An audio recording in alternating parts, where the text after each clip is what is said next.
So having run a number of calculations with Primex already, let's now take a look at some of the structural analysis tools that we can use within Maestro to analyze the results of our Primex calculations.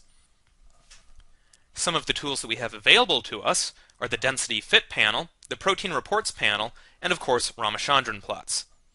So to get started with the Density Fit panel, to find out where the model fits electron density well and where it doesn't, we'll click on the Density Fit button in the Primex toolbar. Here in the Density Fit panel, we see a table that has one residue per row, with various properties such as backbone and sidechain fit in each column. In this example, we're interested in backbone fit, so we'll double-click on that property to sort the table accordingly. If we want to take a closer look at any of the residues listed in the table, we can just click on that residues row and it will be centered in the workspace, and any visible electron density maps will be displayed for the vicinity surrounding this residue. Once we've sorted the table, we see a few trends.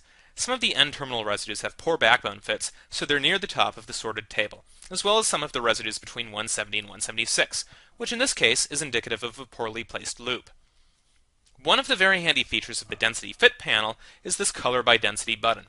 Clicking on it like so will color the contents of the workspace according to density fit quality, with poorly fitting residues shown in brighter colors. Having colored according to the fit quality, if we click here on the Fit to Screen button in the Maestro toolbar, we can see that it's very easy to get an at-a-glance view of both the extent and distribution of residues in need of correction. This color code is very handy, and later on in our workflow, we'll use this color map when we perform a sidechain placement.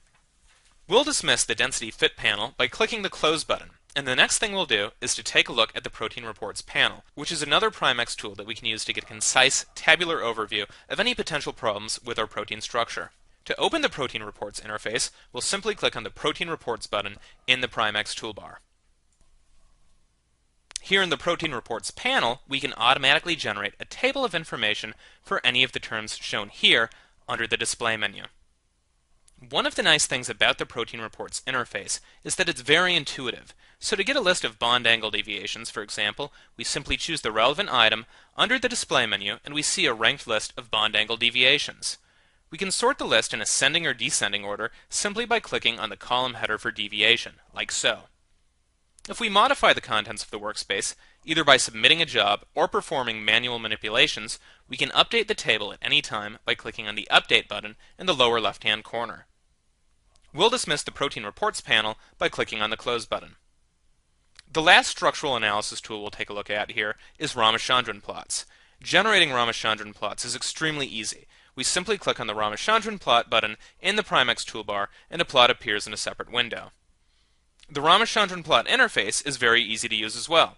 We can zoom in or out using the plus or minus keys on the keyboard, or we can zoom in on a region by left-clicking and dragging.